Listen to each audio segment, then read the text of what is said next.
আপনাদের সামনে তুলে ধরতে চলেছি পুষ্টি আর স্বাস্থ্য সচেতনতা সংক্রান্ত। সবচেয়ে প্রথমেই আমরা দেখে নেব একজন পরিশ্রমী নারীর চিত্র। মা মা মা খেলে পড়ে যাবে মা, ঠিক আছে? না রে, খুব দেরি হয়ে যাবে, কাজে তাড়াতাড়ি যেতে হবে। তুই স্কুল যাবি তো?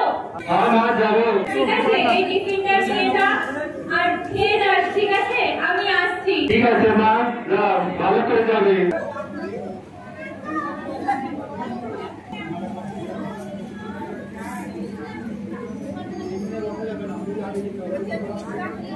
शुभम पीछे जा पीछे जा। जीरो। अरे विनोदी, কি হলো?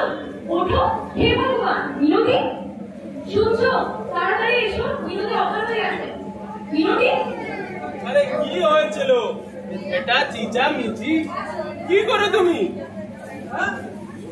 বিনোদী বিনোদী কিছু হয়ে গেছিল। তারপরে আমি ডাক্তারকে ফোন করছি। ডাক্তার বাবু, ডাক্তার বাবু, তাড়াতাড়ি আমার বাড়ি আসবেন।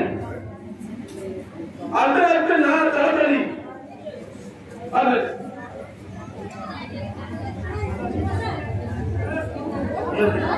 কি হয়েছে? না আমি হঠাৎ করে অজ্ঞান হয়ে গেল, দেখো তো কি হয়েছে।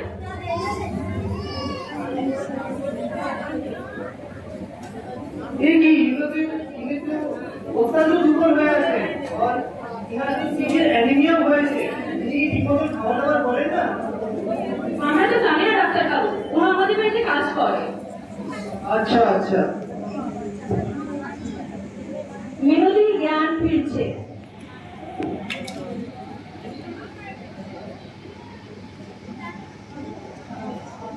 কি হয়েছে আমার? আমি ঘরে শুয়ে আছি কেন?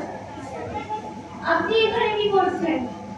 আপনি অত্যন্ত দুর্বল হয়ে পড়েছিলেন, সেই জন্য আপনি মাথা ঘুরে পড়ে গিয়েছিলেন। কি হয়েছে আমার? আপনার সিভিয়ার অ্যানিমিয়া হয়েছে। সিভিয়ার অ্যানিমিয়া বলতে যখন আমাদের শরীরে রক্তের পরিমাণ কম হয়ে যায় বা ভালোবাসায় বললে যখন আমাদের রক্তে হিমোগ্লোবিনের পরিমাণ কম হয়ে যায় তখন অ্যানিমিয়া হয়। অ্যানিমিয়া? অ্যানিমিয়া আবার কি? এটা কোনো জটিল রোগ না তো? না, এটা যেমন কোনো জটিল রোগ নয়। যদি আপনি আপনার সুস্থ শরীর রাখতে পারেন এবং আমরা যেভাবে আপনাকে বলবো সেভাবে থাকতে পারেন এবং তার সাথে সাথে আপনি খাবার দাবার ঠিক করতে পারেন, তাহলে আপনি সুস্থ হয়ে যাবেন।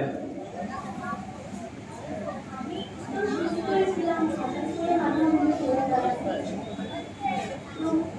এখন আমি কি করবো ডাক্তার বাবু? আচ্ছা, আপনি আমাকে বলুন তো, আপনি ঠিকঠাক ভাবে খাবার দাবার খেতেন? নিয়মিত খাবার দাবার খেতেন? হ্যাঁ, কিন্তু কাজের চাপে সকালে খাওয়া হতো না, আর বাড়ি গিয়ে রাত্রেবেলা খাবে। সে কি বলছেন? আপনি দিনে কেবল একবারই খাবার খেতেন?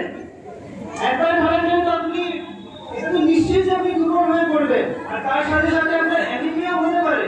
যেটা কি আপনার সাথে হয়েছে? আপনি এখন আপনাকে আমি এটাই অ্যাডভাইস করবো যে আপনি প্রত্যেক সময় খাবার খান, দিনে 3 বার খাবার খান এবং খাবারের পরিমাণ বাড়ান। তার সাথে সাথে আপনি শাক সবজি এবং মাছ মাংস এবং ফল যেগুলো আছে সেসব খাবার আপনার খাবারে যোগদান করুন। ফল তো আমি অত্যন্ত গরিব মানুষ, দিন আনে দিন খাই, আমি এত দামি দামি ফল কোথা থেকে পাবো? এ কি বলছে? জরুরি নয় যে আপনাকে দামি দামি বিদেশি ফল খেতে হবে।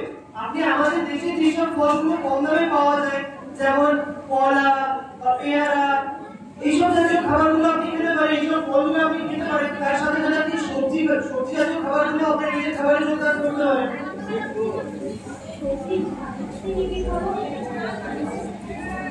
সবজির মধ্যে আপনি লাল শাক, কলমি শাক, পালক শাক, এইরকম সবজি আপনি আপনার খাবারে যোগদান করতে পারেন এবং এইরকম সবজিতে আপনার যে মিনারেলস গুলো এবং যেসব জিনিসগুলো আপনার দরকার, যেগুলো আপনার ডেফিসিয়েন্সি আছে, সেগুলো আপনাকে পরিপূরণ করবে। তাই আপনাকে এই ধরনের শাকসবজিগুলো আপনার খাবারে যোগদান করতে হবে। একদম ঠিক বলেছে, আপনাকে কাঁচকলা বা মোচা, কলার মোচা, এইসব জিনিসগুলো আপনার খাবারের সঙ্গে যোগদান করতে হবে। তারপরও আপনি এইসবগুলো খাবার খাওয়ার পরও যদি আপনি ঠিক না হন, তখন আপনাকে আয়রনের বড়ি দেওয়া হবে এবং সেটা দেওয়ার পরেও যদি আপনি ঠিক না হন, তখন যে নিকটবর্তী স্বাস্থ্য কেন্দ্র আছে সেখানে আপনি যাবেন এবং সেখানে আমি নিশ্চিত যে আপনি সুস্থ হয়ে আসবেন। পুষ্টি না হলে কি হবে বাবু? মায়ের পুষ্টি না হলে শিশু মরবে মায়ের কোলে। পুষ্টি ছাড়া গঠন শিশুর অস্থি মাংস ক্ষয়, শিক্ষা দীক্ষা নাই হবে জীবন দুঃখময়। পুষ্টি আছে কোনো খাবার বাবু? আমি শর্করা আর চর্বিতে পুষ্টি হয় ভালো, এদের ছাড়া দেহখানি কাঠ কয়লার কালো। শর্করা আর চর্বি এত যোগায় দেহের শক্তি, সঠিক ভাবে খেলে হবে দুর্বলতার মুক্তি। মাছ, মাংস, ডিম, ডাল, আমিষেতে ভরা, এদের প্রধান কাজ হলো দেহের শক্তি গঠন করা। শাকসবজি, ফলমূল, খনিজে ভরা, এদের প্রধান কাজ হলো রোগ প্রতিরোধী লড়া। মাছ মাংসে ডিম না পেলে কি করবো বাবু? মাছ মাংস আর ডিম যদিও না পাও, দুধ তারা ছোলা দিয়ে চাহিদা মেটাও। বসে গেলে তো দেখতে পাচ্ছি না। এই গর্ভবতী হলে কি করবো ডাক্তার বাবু? গর্ভবতী মায়ের প্রতি খাও যত্নবান, মায়ের পুষ্টি সঠিক হলে ঘরে আসবে সোনার চান। আরো দুয়ারে আর আশা করবে তোমাদেরই জন্য বিনামূল্যে স্বাস্থ্য সেবা, আরো দেবে ঔষধ পণ্য। প্রসবকালে মাকে তোমরা রেখো না তো ঘরে, নিয়ে চলো হাসপাতালে চিকিৎসকের ঘরে। পুষ্টি দিবস বা পুষ্টি মাস দিয়ে ডাক্তার বাবু।